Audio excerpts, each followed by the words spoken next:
The diner bustled with the usual morning crowd. Construction workers grabbing coffee before their shifts, families enjoying a leisurely breakfast, and the occasional lone traveler seeking a quiet meal. It was the kind of place where the waitstaff knew most of the regulars by name, where conversations hummed like the background music from an old jukebox.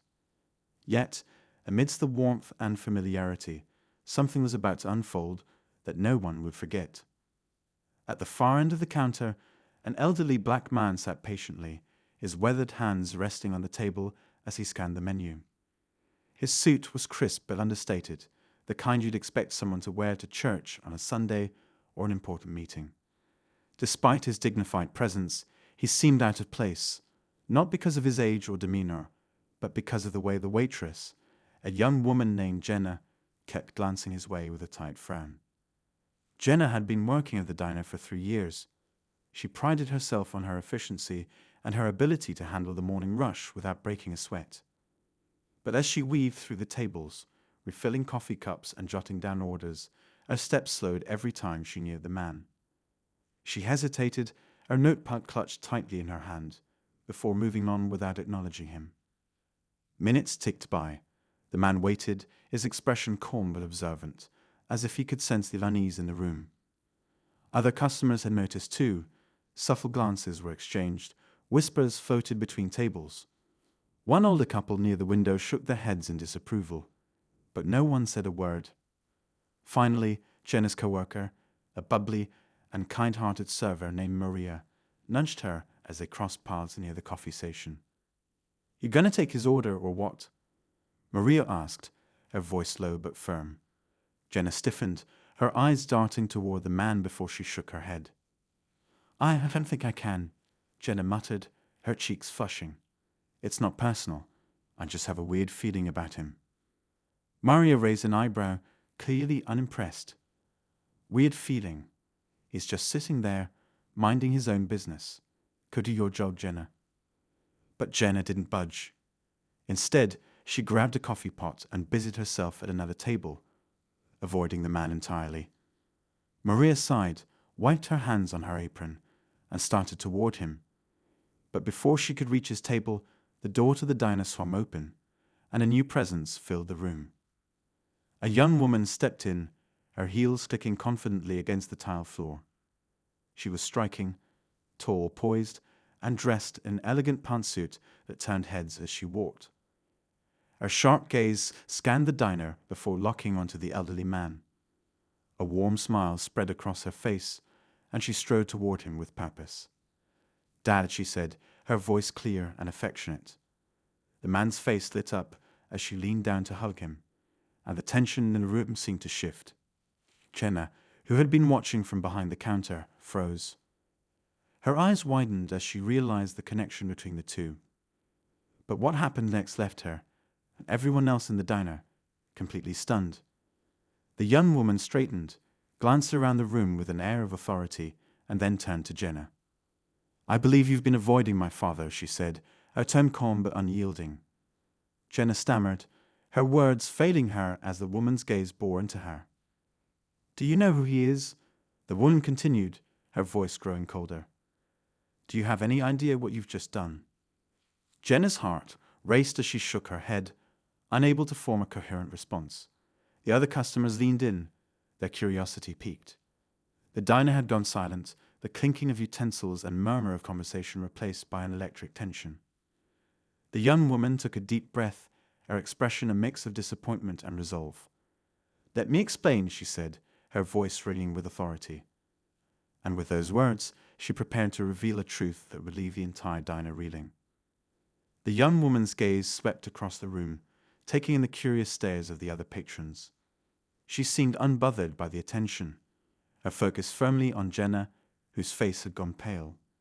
The waitress clutched the edge of the counter, her breath shallow as the weight of the situation began to sink in.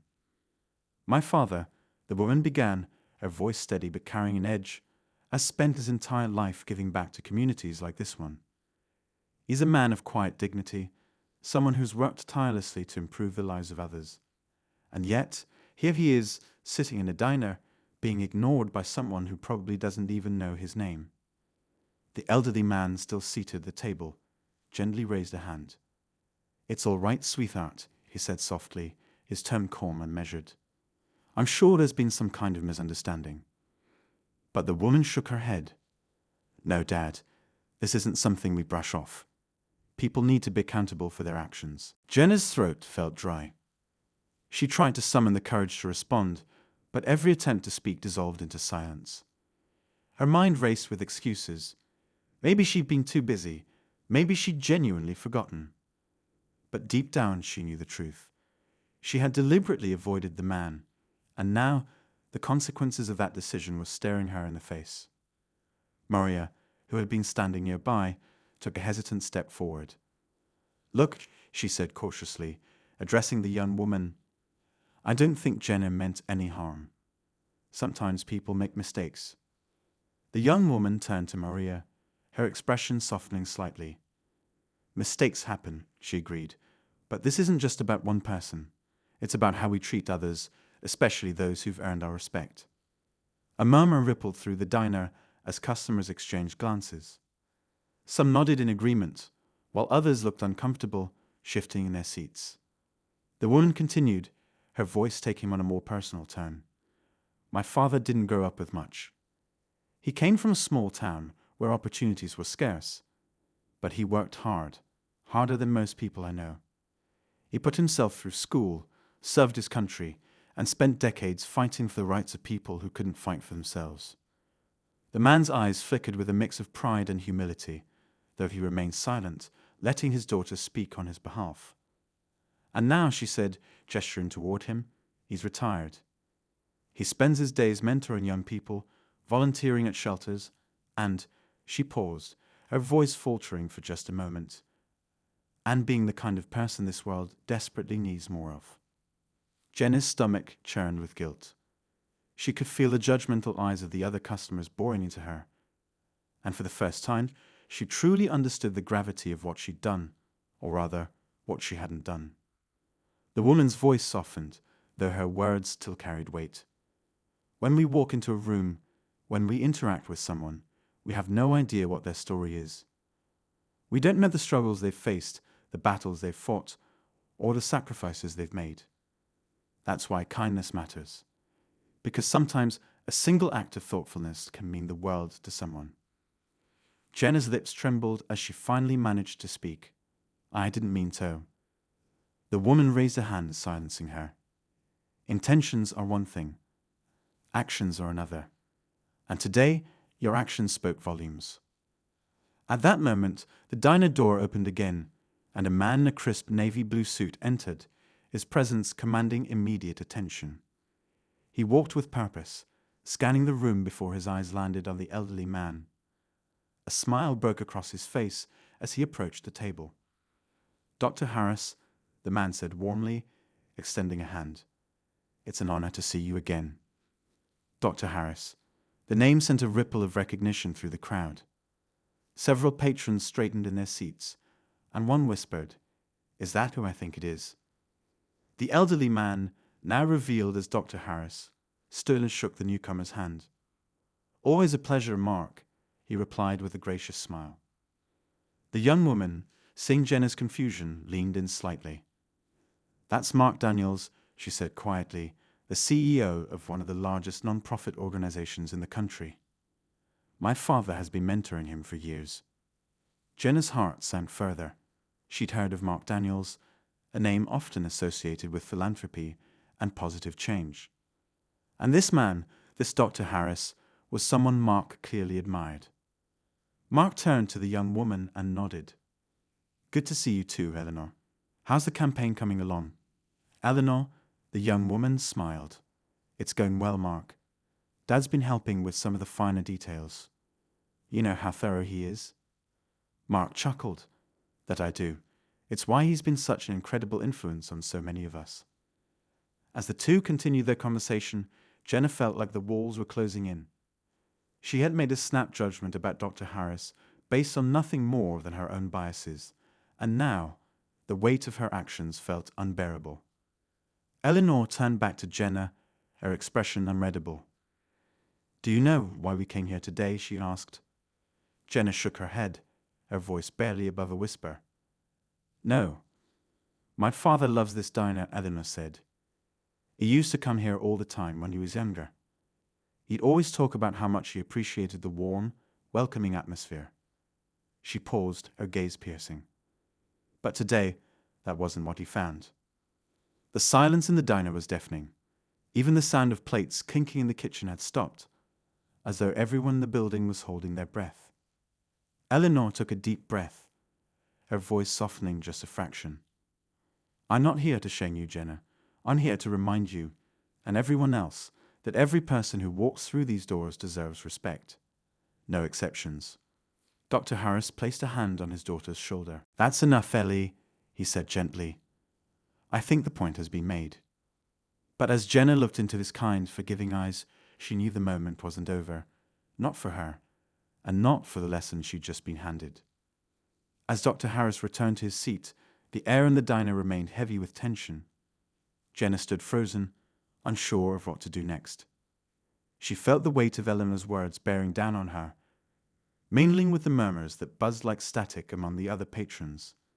Every pair of eyes seemed to flicker toward her and then back to Dr. Harris, as though silently judging her every breath. Maria, sensing Jenna's discomfort, stepped in. Why don't we give them a minute? She whispered, gently guiding Jenna away from the counter. Jenna nodded numbly, allowing herself to be led toward the back of the diner, though her thoughts stayed fixed on the table she left behind. In the corner booth, Eleanor sat back, her arms crossed, her expression unreadable. Dr. Harris, in contrast, wore a small, gentle smile, as though unaffected by the chaos that had just unfolded. Mark Daniels, now seated across from him, leaned in conspiratorially.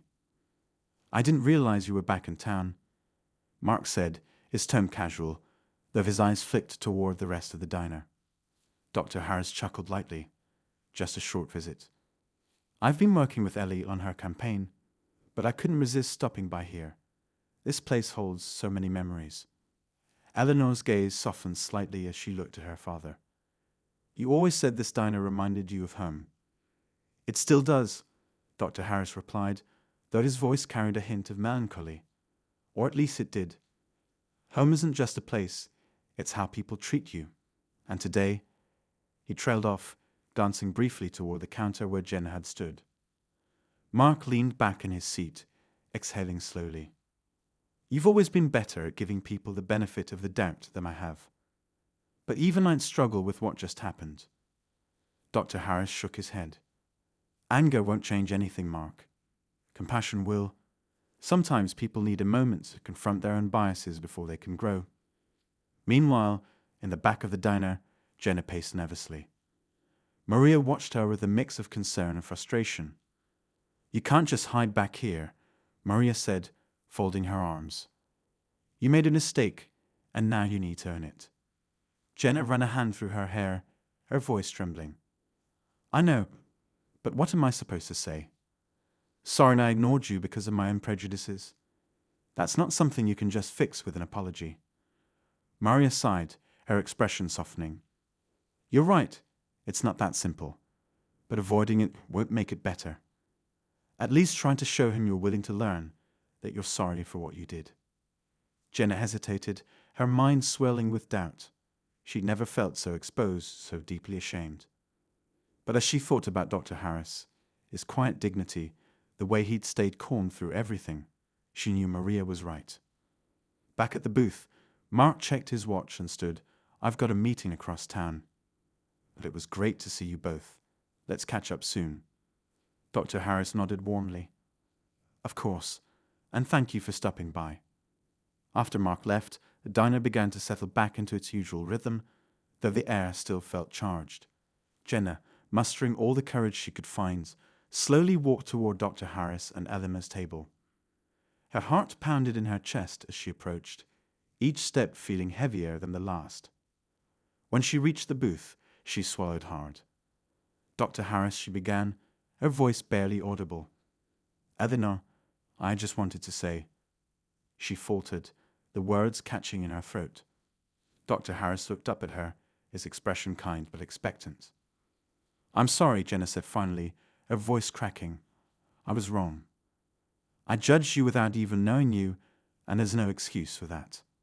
I want to do better. I will do better. Eleanor studied her for a moment, her face inscrutable. It's not about us, she said after a pause. It's about what you'll do the next time someone walks through those doors. Whether they look like my father or someone else entirely. Jenna nodded quickly. I understand. I'll work on that, I promise. Dr. Harris smiled faintly. Acknowledging your mistakes is the first step. The next step is what you do moving forward. Jenna's eyes welled up, but she blinked back the tears. Thank you, she said, her voice barely above a whisper. As she turned to walk away, Eleanor called after her, Jenna. She stopped, glancing back nervously. Remember what my dad said, Eleanor continued. Compassion changes things. Jenna nodded again, her resolve strengthening. She knew this wasn't the end of her journey, but the beginning of something far more important. In the booth, Dr. Harris reached for his coffee, his hands steady despite the emotional weight of the morning. Well, he said softly to Eleanor, this visit turned out to be more eventful than I expected. Eleanor smiled faintly. It's a good reminder, though. People still have a long way to go. Dr. Harris sipped his coffee, his gaze drifting toward the window. That they do, but every step forward counts, no matter how small. As the diner bustled around them, life began to move on, but the echoes of the day's events lingered. A quiet testament to the power of change and the courage it takes to confront our own faults. The diner seemed to breathe a sigh of relief as the day wore on. Jenna, though shaken, returned to her duties with a sense of purpose she hadn't felt before. She moved between tables, checking on customers, pouring coffee, and making sure everyone felt seen and heard. But even as the afternoon sun streamed through the windows, casting a warm glow over the booths, the weight of what had transpired lingered in the air. At Dr. Harris and Eleanor's table, the conversation had shifted to lighter topics. Eleanor spoke about her campaign and the challenges of running for office, while Dr. Harris listened with pride. Yet, beneath the surface, an unspoken tension hummed.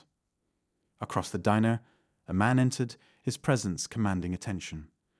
Dressed in an impeccably tailored suit, he looked out of place among the casual diners and coffee drinkers. His sharp eyes scanned the room before locking onto Dr. Harris. With deliberate strides, he approached the booth, drawing curious glances from the other patrons. Dr. Harris, the man said, his tone respectful but firm. I'm sorry to interrupt, but we need to talk. It's urgent. Dr. Harris looked up, his expression calm but curious. Mr. Wallace, he greeted, motioning for the man to sit. What brings you here? Eleanor stiffened slightly, her gaze narrowing. Is everything okay? She asked, her voice tinged with concern. Wallace hesitated, glancing around the room. It's about the project, he said in a lower voice. There's been a development, something you need to see. Dr. Harris' brow furrowed, and he exchanged a glance with Eleanor. Can it wait? I'm in the middle of something. I'm afraid it can't, Wallace replied, his tone insistent. It's already starting to attract attention, and if we don't act quickly. He trailed off, leaving the implications hanging in the air.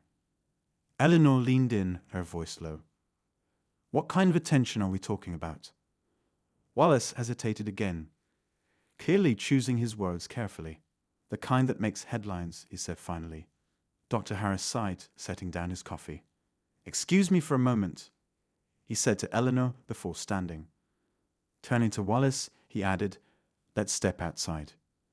The two men left the diner, their departure stirring a wave of murmurs among the patrons.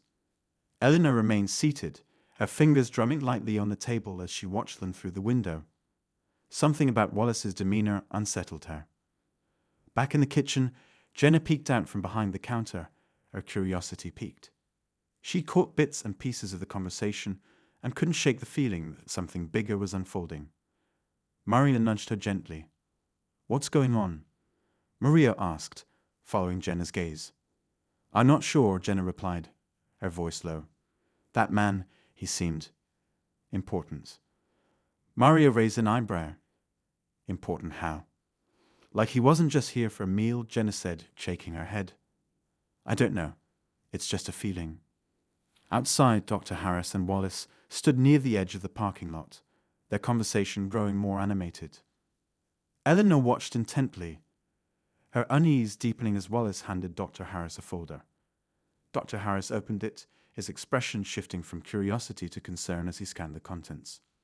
Jenna, unable to resist her curiosity, moved closer to the window, trying to catch a glimpse of what was happening.